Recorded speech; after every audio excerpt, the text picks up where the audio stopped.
la tranquilidad de una adecuada supervisión del proceso a cargo de profesionales. Acompaña. Enfermeros que te cuidan. 0800-8939. Previsión. La marca que asegura su tranquilidad. Seguridad y respaldo cuando más se necesitan. Previsión. Cobertura integral de servicio fúnebre. Hay una sola previsión. Afíliese por el 0800 81 60 y súmese a la mayoría.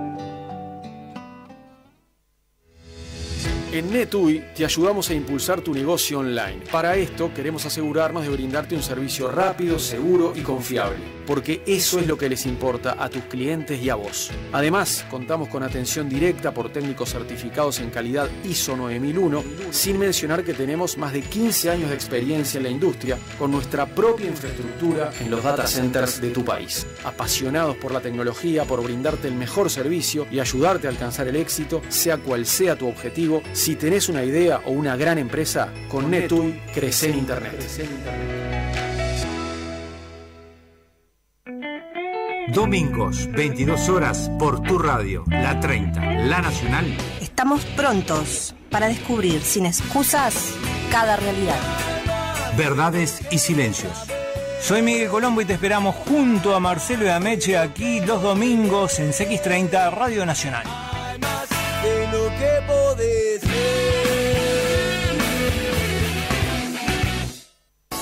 PC Express es la mejor elección para tu equipo. Venta de equipos nuevos, reparación de notebooks, actualización de sistemas. La confianza es el orgullo de un buen trabajo. PC Express 098-756-493. Por cualquier consulta, no dudes en comunicarte. PC Express. Expresos, vamos en tu auxilio. Este año tuvimos oportunidad de repensar muchas cosas. Nos dimos cuenta que si alguien querido necesita estar acompañado, Acompaña es la respuesta. Porque Acompaña es el único servicio integrado por enfermeros titulados capaces de cuidar el bienestar de nuestro ser querido e incluso llevar adelante un informe técnico diario. Acompaña. Enfermeros que te cuidan. 0800-8939. ¿En dónde estamos? Es una producción de Organización Libertas. www.libertas.uy. Guión y conducción de Rubén Moyano.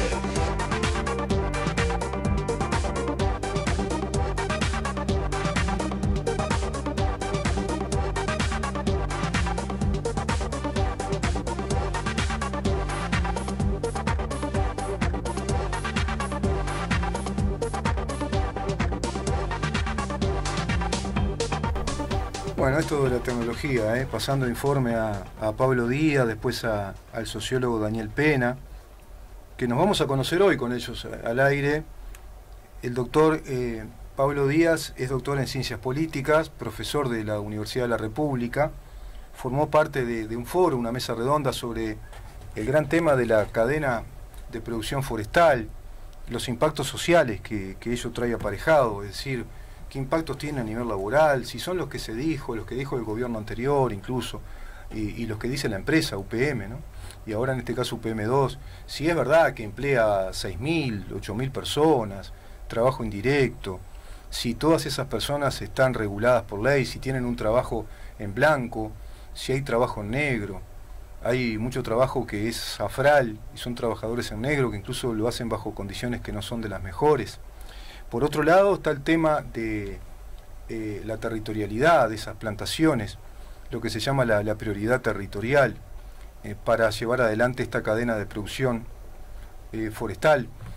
Gran tema que conversamos el miércoles próximo pasado con el doctor Roberto Escós, director precisamente de estos programas de producción forestal y de la cadena forestal en el Uruguay, a través de INIA, el Instituto Nacional de Investigación Agropecuaria, es director él de ese departamento, integrado a esos departamentos que trabajan a través de las distintas cadenas productivas que tiene el país desde el Instituto Nacional de Investigación Agropecuaria. Incluso me dijo el doctor Roberto Escosa, a quien le mando un saludo desde acá, que nos iba a escuchar, que iba a estar muy atento a este diálogo que vamos a sostener tanto con el doctor Pablo Díaz como con el sociólogo Daniel Pena.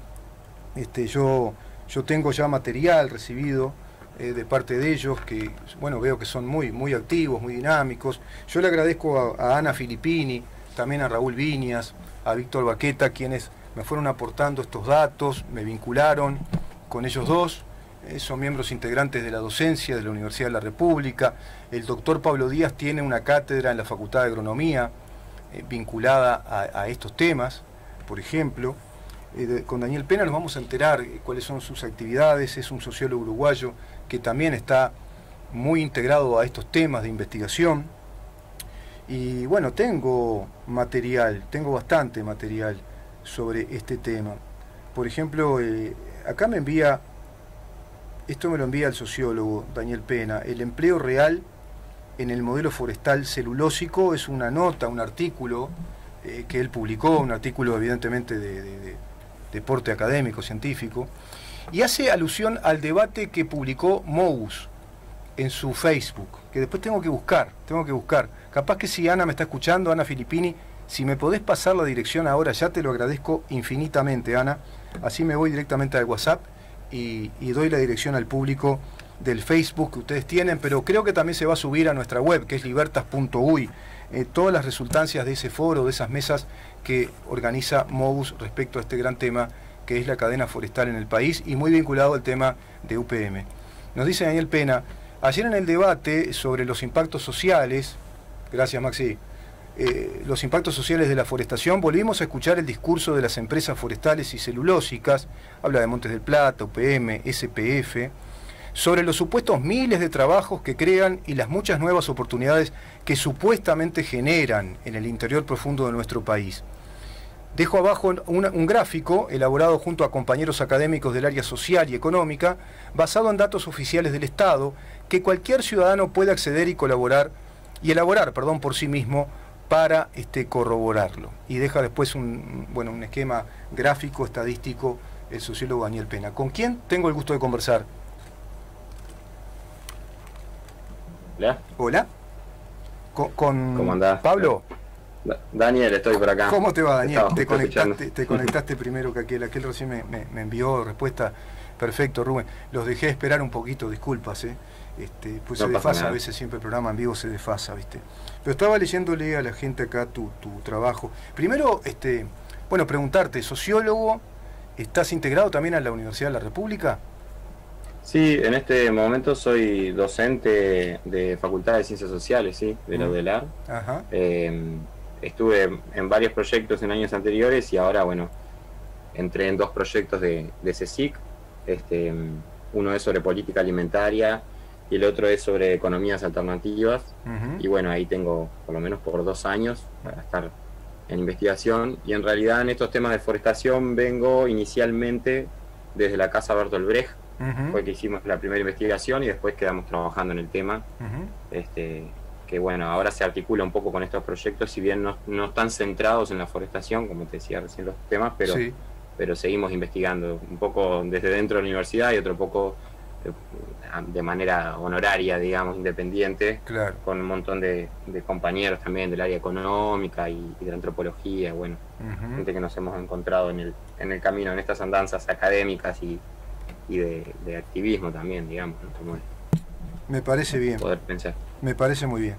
Siempre es bueno el aporte de pensamiento, de actividad y sobre todo de vocación y pasión por lo que uno hace, ¿no? Y eso le aporta mucho a un país, a una democracia, tener distintos puntos de vista sobre estos temas. Así que te vamos a ir consultando varias veces, capaz. Porque buenísimo. Tocaste temas ahí muy importantes, ¿no? Y está bueno escuchar, si acá yo lo digo, capaz que me cobran, ¿no? Derecho de autor. Pues yo iba a decir si escuchamos todas las voces, pero no es propaganda, ¿no? Daniel, tú decís que evidentemente hay cifras que no son reales, porque viste que esta empresa dice UPM, por ejemplo, ¿no? Bueno, el gobierno anterior incluso decía que, yo recuerdo que el gobierno anterior con bombos y platillos decía que se iba a producir una gran tasa de empleo en el país. Se decía que produciría 8.000 puestos de trabajo. Monte del Plata llegó a decir que que generó 6.000 puestos de trabajo. Hoy escuchamos de boca de políticos, decís tú, y empresarios que UPM2 generará 8.000 puestos de trabajo. Estas no son palabras mías, son palabras precisamente de Daniel Pena, el sociólogo. En verde, bueno, y después tú dejas un esquema, ¿no? Una gráfica, que yo acá no tengo ahora la facilidad de verla, pero tampoco los oyentes, ¿no? Si fuera a televisión estaría bueno mostrarlo.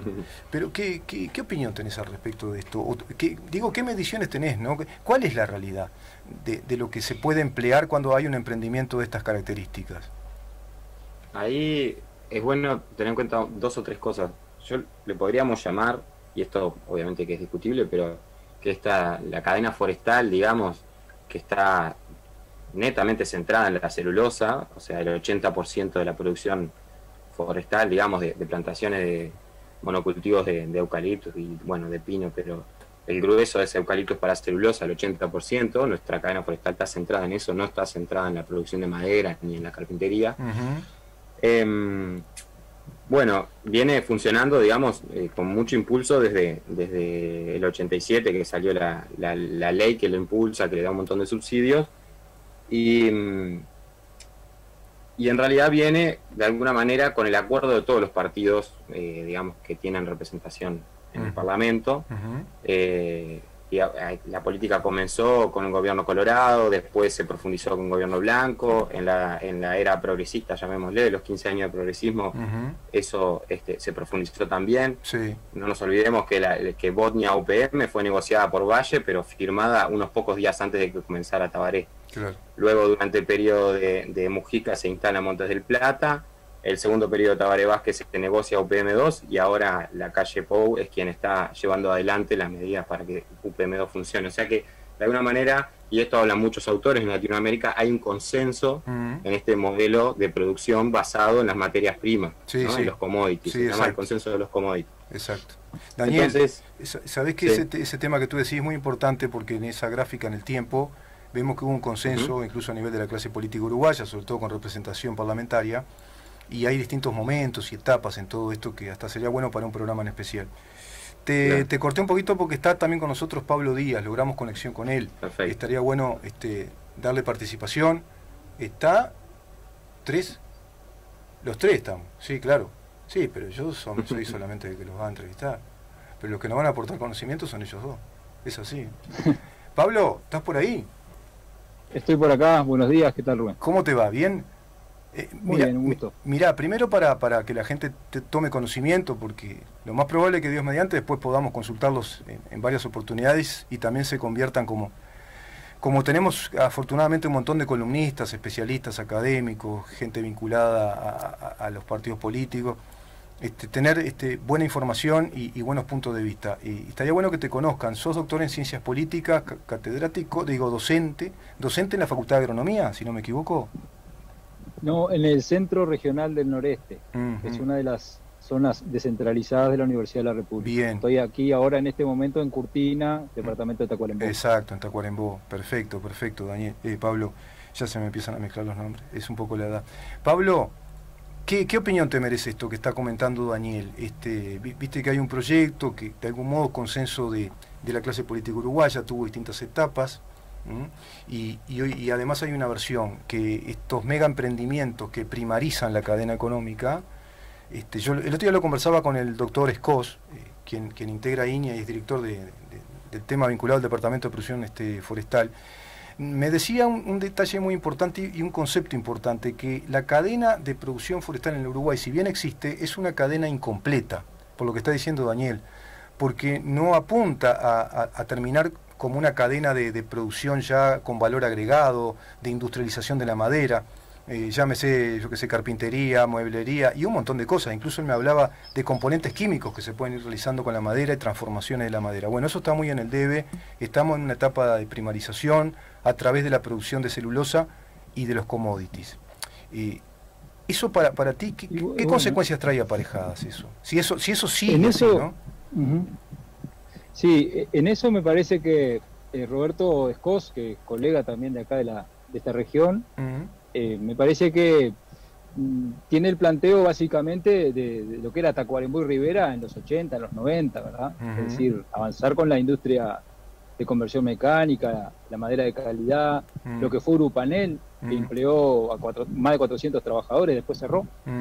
Ese debate me parece que el país ya lo dio y optó el país por el modelo celulósico. Entonces ahora me parece que lo que están realmente decidiendo es qué lugar le van a dar a la industria maderera, digamos, de fabricación de tabla, de chapados, de acerrío, vamos a decir, de la madera de calidad del pino, ahí va, que era la vocación original de esta zona. Tacuarembó Rivera tiene pinos, digamos, justamente por eso, porque la idea era generar valor agregado y no hacer una uniformización del monocultivo para celulosa y para la producción de celulosa en zona franca. Claro. Y obviamente que esto, en un momento de crisis, como la que empieza en el Uruguay hace unos añitos atrás, unos 3 o 4 años atrás, 2014. Le decía una desaceleración. Sí.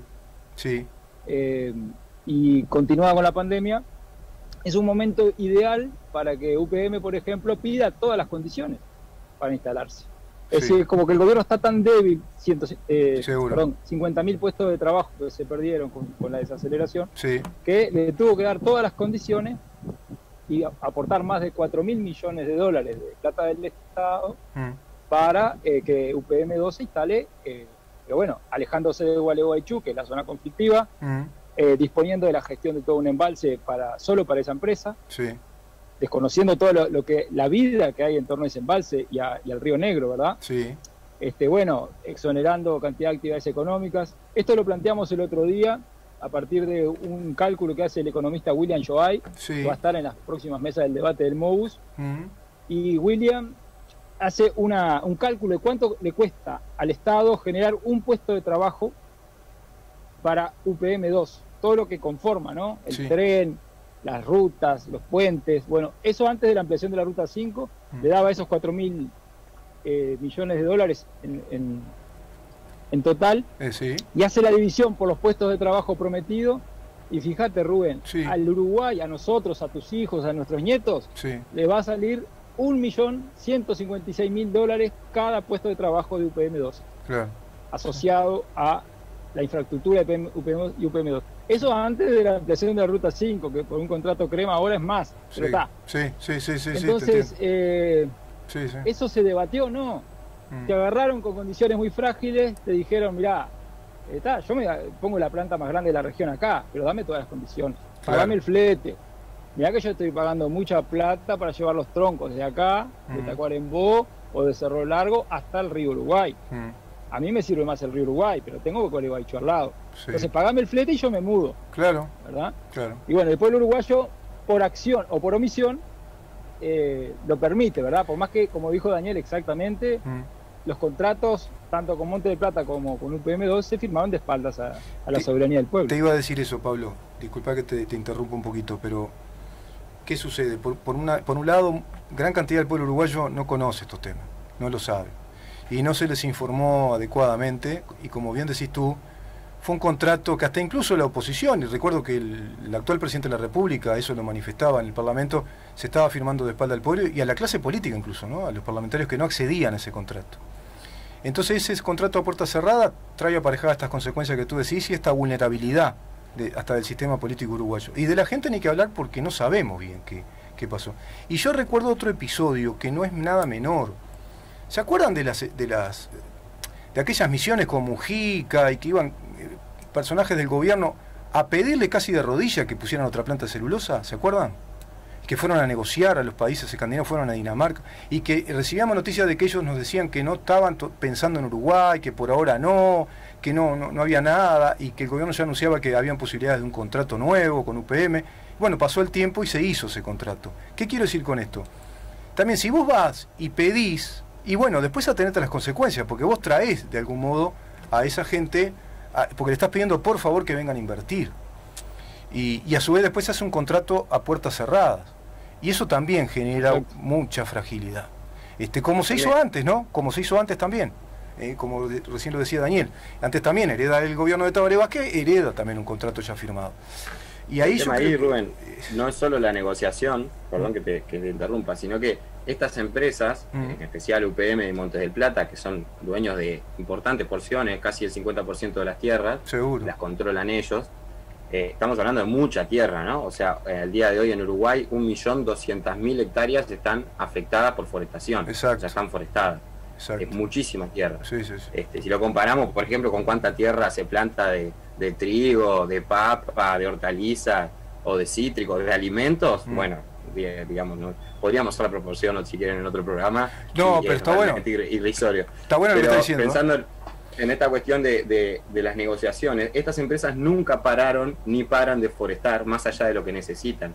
La planta de Monte del Plata y la planta de UPM necesitan más o menos 200.000 hectáreas para estar en funcionamiento. Claro. Porque cosechan alrededor de 18, 19.000 hectáreas por año, es lo que consumen de madera. Claro. Entonces, como el ciclo es de 10 años, necesitan 200.000 hectáreas. Sin embargo, no paran de plantar y nunca pararon de plantar. Entonces, su medida de presión, que fue la que hicieron con UPM2, es plantar, plantar, plantar, plantar. Sí. Y una vez que ya tienen el 60-70% de lo que necesitan, ir al gobierno y decirle, yo ya tengo las hectáreas plantadas, ya tengo los árboles ahí. Vos elegís, o lo sacás como tronco o lo sacás como celulosa. Claro. Y con el discurso de que eso genera valor agregado, claro, que el país ni siquiera lo ve porque está en zona franca, por lo tanto no están pagando impuestos. Exacto. Por ejemplo, entre Monte del Plata y UPM les estamos subvencionando con 155 millones de dólares por año mínimo. Eso es solo el cálculo que hicimos del IRAE. Sí, sí, es realmente irrisorio. Entonces, la medida no es solo que el gobierno está realmente en condiciones críticas para negociar, sino que las empresas avanzan muy rápido, claro, y muy fuerte, y lo siguen haciendo. Sí, claro. El discurso de los ingenieros de ambas plantas es que hay capacidad para por lo menos 5 plantas, y vamos 2, y una tercera que viene en camino, una cuarta que se rumorea en la zona de la Laguna Merín, en la desembocadura del Cebollatí, que se está rumoreando y que se han visto algunos movimientos, y se sabe que podemos llegar a una quinta. Entonces, eso es un poco el interés o la presión que están generando estas empresas.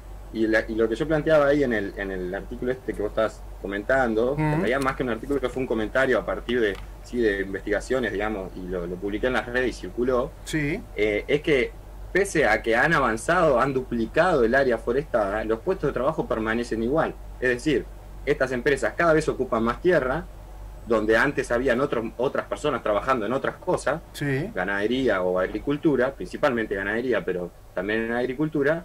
Esa gente se va, se desplaza, se tiene que ir de ese lugar porque lo compró la forestal, y sin embargo no generan nuevos puestos de trabajo. Claro. O sea, duplican lo que muestra ahí en esa gráfica, que son datos oficiales del Estado. Yo no inventé ningún dato, simplemente claro, los datos del MEGAP y los datos del INE y del BPS. En 15 años, en estos últimos 13 años, 2006 hasta ahora, 2019, 2020, duplicaron el área forestada, pero sin embargo los puestos de trabajo se mantienen igual, más o menos en unos 19.000, 20.000, de los cuales el 40% son trabajadores en negro, ¿no?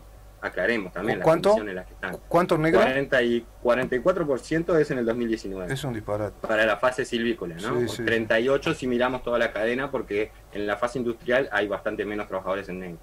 Daniel. Pero la fase, digamos, como de la forestación en sí es un montón. Un montón. Entonces eso es fuerte, porque estamos diciendo que están avanzando sobre tierra, pero no están generando trabajo. Entonces, o sea, trabajo nuevo, se mantiene el mismo trabajo. Y eso tiene que ver también con la dinámica de la forestación. En la forestación hay trabajo durante un año y medio, cuando se hace la plantación, que se da vuelta a la tierra, que se echan una serie de agrotóxicos para, no sé, herbicidas, hormicidas, fertilizantes, bueno, todo eso, ese trabajo inicial, que es muy poco trabajo además, y son cuadrillas en general que circulan por todo el país, contratadas por grandes empresas, no son cuadrillas locales. Empleos zafrales. Y después de ese año, zafrales además, sí, y son golondrinas, digamos, circulan por todo el país, o sea que no cualquier persona puede trabajar en eso. En general son varones que no tienen arraigo a ningún lugar, o que su familia la tienen que dejar por meses mientras van a hacer la siembra en algún lado. Y lo mismo la cosecha, que es 8 años después, o sea que durante 8 años del ciclo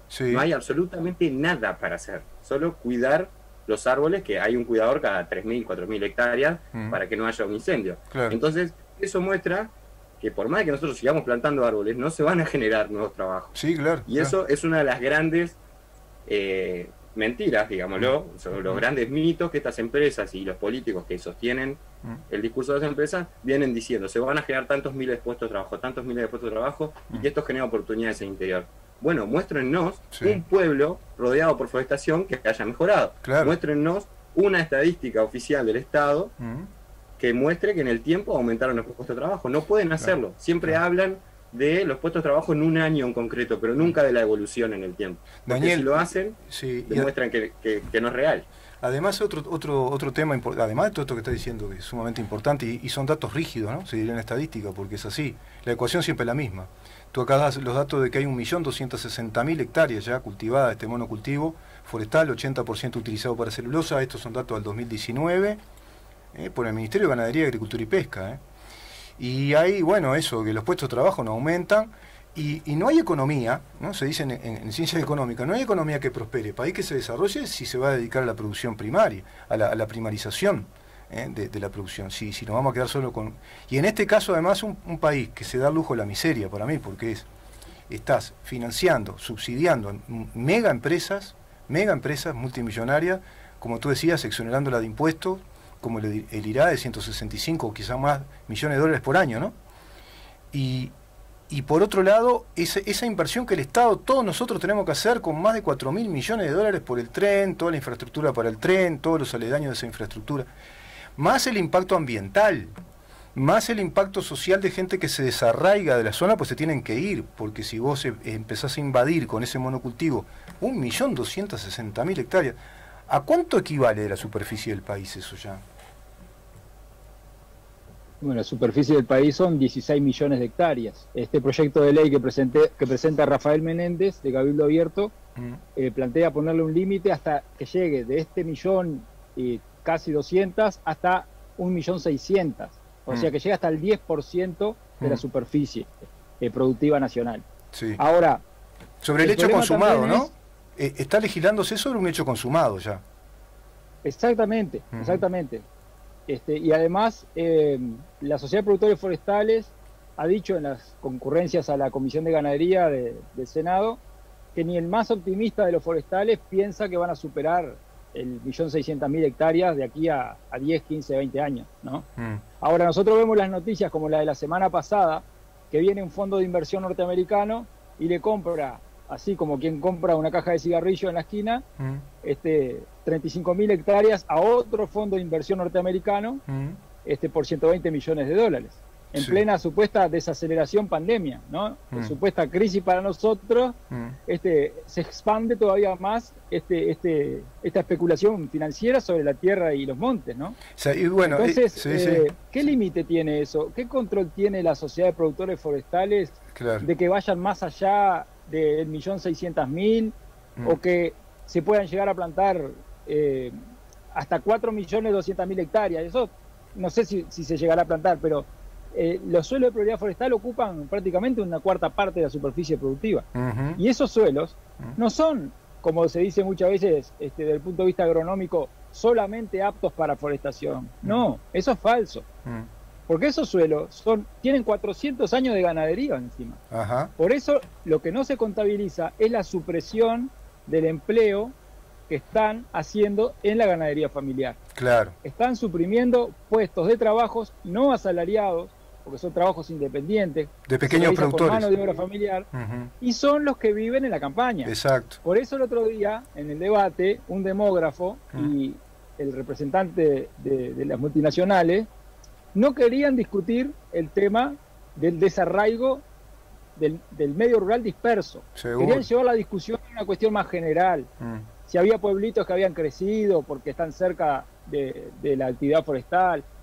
Querían decir que ya no valía la pena discutir en el siglo XXI que haya gente viviendo en el campo. Claro, si hay gente viviendo en el campo, no lo puedo disponer a mi antojo, ¿verdad? Con el uso y el abuso. Claro. Y son totalmente insuficientes los paliativos de dejar que algunos apicultores pongan unos cajones en los montes o de arrendarle pedazos de establecimiento a algunos productores para que planten con el mismo paquete tecnológico que el establecimiento completamente forestado dentro de un campo que es ganadero o que tiene otra actividad, y totalmente insuficientes los pastoreantes, digamos, que tienen dentro de los campos, porque los mismos socios que arriendan o hacen medianerías con Montes del Plata o con UPM tienen la prioridad a la hora de tomar pastoreo. Claro. promueven la actividad rentística del productor. Exacto. Y además le ofrecen una ganadería en pésimas condiciones, pero solo a los que son grandes o a los que tienen más rodeo para no firmar 100 contratos con 100 productores chicos. Sí, induce a la mayor rentabilidad de la tierra que tienen y bueno, las arriendan, hacen eso. Y usando como de escudo humano a el productor, porque esto no es que lo inventó UPM. En Ecuador, por ejemplo, ¿sabes quiénes son los que plantan la palma africana, la palma de aceite? Los campesinos. Seguro.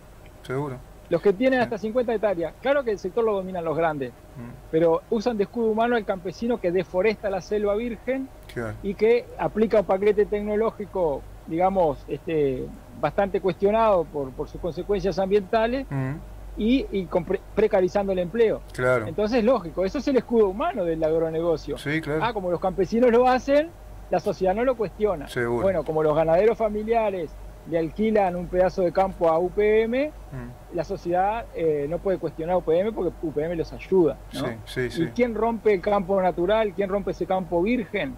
Que es nuestro Amazonas, es la comunidad vegetal biodiversa que nos da la posibilidad de pensar una economía propia en materia de carne, en materia de valor agregado de la carne y de la lana.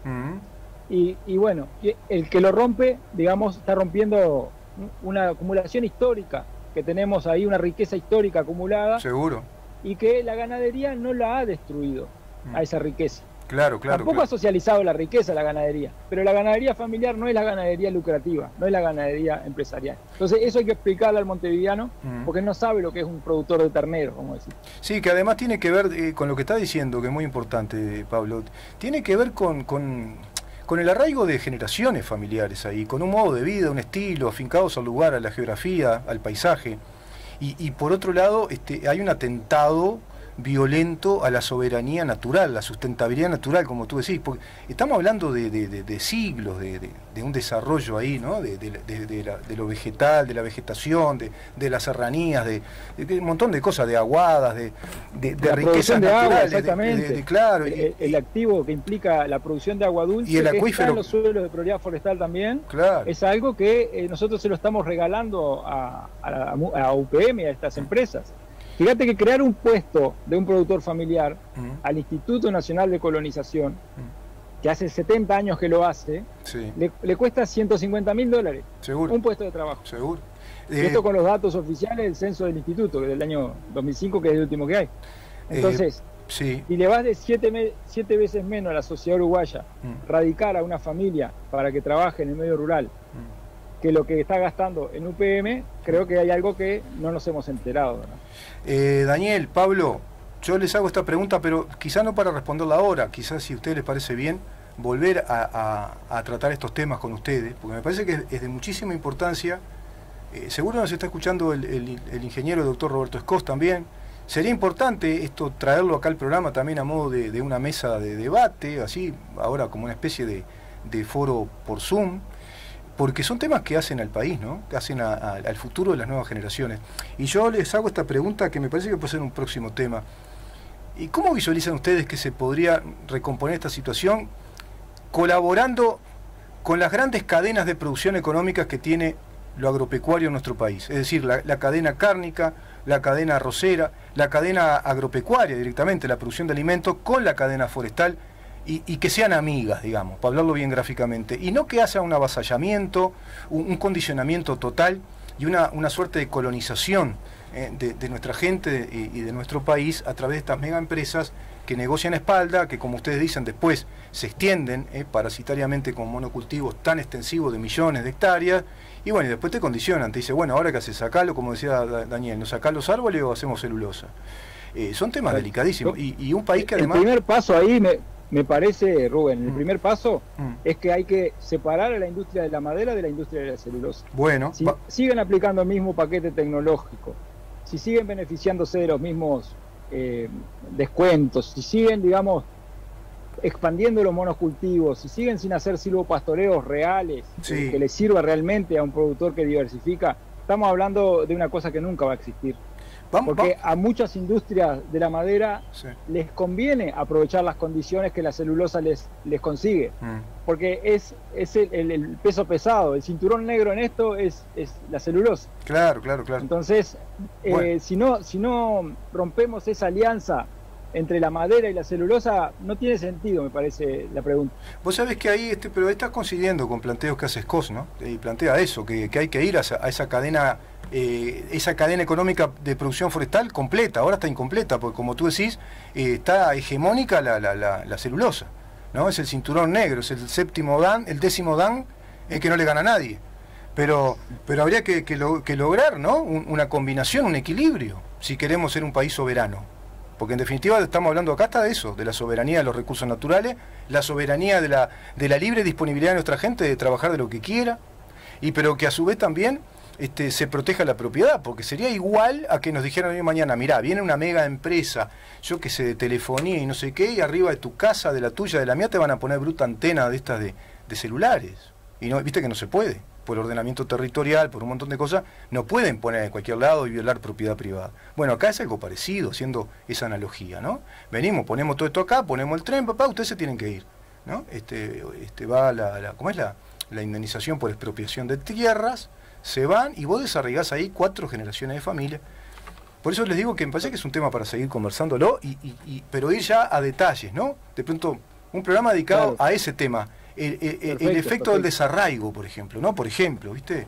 Y bueno, ¿y qué visión tiene usted o qué visualizan? ¿Cómo se podría hacer para combinar todas esas cadenas productivas? Sería fabuloso para el país, ¿no? Gracias a los dos. Creo que gracias a los dos. Solo para cerrar, Rubén, hay que tener un cuidado también con el discurso de las biorefinerías, ¿no? Que es un discurso que escuchaba que el otro día Roberto estaba diciendo, bueno, cuidado porque UPM, Montes del Plata, bueno, estas grandes industrias de la celulosa están yendo hacia ahí. Entonces, decir que vamos a generar valor agregado con la biorefinería o la producción de energía en base a la biomasa es seguir dándole espacio a estas mismas empresas, digamos, que no solo producen celulosa, sino que están yéndose hacia la industria química de la madera. Entonces, tenemos que tener como mucha cautela con eso, porque en definitiva seguimos concentrando en ellos el poder y las respuestas y la riqueza, porque básicamente lo que está pasando es que estamos exportando riqueza a través de la zona franca, aumentando la desigualdad, pero no aparece en nuestros índices, porque eso no es medido por la encuesta continua de hogares, porque básicamente la riqueza esa se va a Finlandia o a Suecia, en el caso de Stora Enso, que es sueco-finlandesa, y Arauco, que es chilena. Entonces, ahí también tenemos que tener cuidado que esa cadena de valor que parece que se podría expandir así como una cuestión nacional y generando valor agregado acá y de alguna manera distribuyendo la riqueza, puede venir con las mismas cartas, digamos. Y bueno, entonces, Daniel, habría que hablar ese tema con cuidado y habría que aplicar políticas con cuidado, habría que diversificar esa producción, ¿no? Si no atentamos contra lo que son las propias reglas del mercado, que es el truce, el monopolio. Es una pésima práctica. Y además de pensar en el modelo de producción, digamos, el modo de producción forestal es netamente insustentable, o sea, genera un desgaste en la fertilidad del suelo que llevó miles de años generar, que es irrecuperable, y genera un consumo de agua brutal, o sea, se habla entre el 30 y el 60% de la reducción de los caudales. Entonces, ese daño ambiental que no entra en las ecuaciones porque estas empresas no lo pagan, a largo plazo es carísimo, y no solo tiene que ver con que si esa madera se usa para acerrío o se usa para celulosa, tiene que ver con el daño que produjo en el ambiente y en un territorio que después no va a poder ser recuperado así nomás. No es que el día de mañana, después de que pasaron 40 años de forestación, podemos ir ahí y poner vacas y se van a alimentar como se alimentan hoy. No, eso es irreversible. Está desertificado. Entonces también hay un problema. Claro. No, por eso les decía que un tema a tratar puede ser eso. ¿Qué política agropecuaria de crecimiento de las distintas cadenas, ¿no? Para que sean amigables una con otra y no depredar el ambiente. Creo que es un tema lindo para tratarlo. Más amplia, capaz, Rubén. Capaz que pensar en alternativas. No lo pienses tanto como políticas públicas o políticas de cadenas, sino alternativas, porque existen. No, ¿sabes a qué me refiero con políticas públicas? Pero discúlpame. Claro, pero ¿sabes a qué me refiero con políticas públicas? Que si vos tenés un marco jurídico adecuado, se pueden hacer. Ahora, si vos tenés un marco jurídico que eso no lo contempla, y no, entonces, ¿qué pasa? sí estoy de acuerdo contigo que después eso tiene que ser respecto a emprendimientos, de, yo qué sé, ONG, emprendimiento privado, empresas, comunidades, por ejemplo, comunidades regionales que plantean, pero en el marco jurídico que les permita hacer. Ahora, si vos tenés después una ley como esta, que te dice, no, mira, tiene todas las prerrogativas, la tiene UPM, ¿viste? No podés hacer ni dialogar porque están los señores acá que compraron todo. A eso me refiero. A eso me refiero. Me refiero a mostrar experiencias alternativas. Ah, bueno. O sea, ¿en qué momento hubieron experiencias alternativas que le agregaron valor a la carne a nivel local? Ah, bueno. Con apoyo de algunas intendencias departamentales, a sistemas agroforestales que no son los mismos que los sistemas silvopastoreo, que realmente son amigables con el ambiente, pero son agrofloresta, no es un monocultivo para un silvopastoreo. Ah, eso está bueno. Esas experiencias existen. Bien. A eso voy, ¿viste? Bien. Porque la política, estoy de acuerdo, pero nos lleva a otras discusiones que no las vamos a resolver o no vamos a tener tanta incidencia en estos espacios como sí lo pueden llegar a tener experiencias concretas que pueden rumbear, que pueden orientar, referenciar determinada acumulación de fuerzas en otro sentido, como la agroecología. Me parece bien, Pablo, me parece bien. Entonces, vamos por ese lado, vamos por ahí. Y me estás hablando de descentralizar este tipo de cosas, ¿no? A través de distintas comunidades, de distintas intendencias. Y está bueno el tema. Si les parece, los invito para la disputa por el territorio en su conjunto, obviamente. Y por eso yo insisto que todo en definitiva se resume en la voluntad del Estado. Vos según el Estado que tenga, según qué clase gobernante, qué clase política, va a tener un Estado diseñado de tal manera o de tal otra. Pero me parece que todos los puntos se tocan, ¿viste? Todos se tocan. Exacto. Y que la gente reaccione, porque si la gente sigue con esa pasividad... Y bueno, pero hay que hablar para concientizar, no hay otra, ¿sabes? Claro. No hay otra. Buenísimo, gracias a los dos, muchísimas gracias. Este tema está tratado acá y también en la mesa redonda Impactos Sociales de la Forestación en Uruguay, me lo pasó Ana Filippini en el Facebook de MOUS, Movimiento por un Uruguay Sustentable. Conversaron con nosotros el doctor Pablo Díaz, doctor en Ciencias Políticas, y el sociólogo Daniel Pena, ambos universitarios, docentes universitarios, que están muy integrados, muy interesados, y veo yo además muy apasionado por estos temas que tienen que ver con las cadenas productivas, todas agropecuarias, modelos más descentralizados también, modelos amigables y modelos sustentables que cuiden nuestros recursos naturales. Es un tema que venimos hablando siempre con la gente de MOUS, con Ana Filippini, con Víctor Baqueta. También podemos convocar nuevamente al doctor Daniel Panario para conversar estos temas, lo que trató ahí al pasar Daniel, el tema de la desertificación de los suelos a través de este monocultivo de eucalipto, cómo le chupan tanta agua, cómo empobrecen la tierra y cómo sacan tanto recurso acuífero del país. Y especialmente un país que tenemos el acuífero guaraní, ¿no? Abajo, que en eso somos privilegiados, terreno basáltico, yo qué sé, hay muchas cosas para hablar, me parece, muchachos. Los convoco para la próxima. Bárbaro. Gracias. Muchas gracias, Rubén. Muchas gracias. Saludos. Conversamos con Pablo Díaz y con Daniel Pena sobre este tema enorme que es la cadena de producción forestal y cómo afecta a otras cadenas de producción y otras diversas actividades agropecuarias y cómo afecta también el medio ambiente y cómo afecta socialmente a nuestra población rural. Yo venía hoy con un tema que era la hegemonía cultural instalada desde los organismos internacionales, el nuevo léxico, que ya, bueno, de nuevo tiene ahora nuevas terminologías, pero hace tiempo que viene el marxismo y su neomarxismo hablando de un nuevo lenguaje, lo podemos aprender a través de lo que escribió George Orwell, por ejemplo, pero hay mucho más. Después vamos a hablar de ese tema. Se nos fue el programa del día de hoy, pero creo que fueron temas muy interesantes que tratamos primero con el diputado Conrado Rodríguez y ahora con el doctor Pablo Díaz y con el licenciado, el sociólogo Daniel Pena. Le agradezco a la gente de MOUS, a todos ustedes, gracias Maximiliano por estar ahí. Nos reencontramos el lunes a partir de las 10 de la mañana acá en CX30 Radio Nacional. ¿Sabés para qué? Para saber en dónde estamos. Libertas, una organización por la libertad, la república y la democracia, por una formación de ciudadanía en democracia. www.libertas.uy. Radio Nacional, 11:30 AM. Primeros en escucharte. Radionacional.com.ar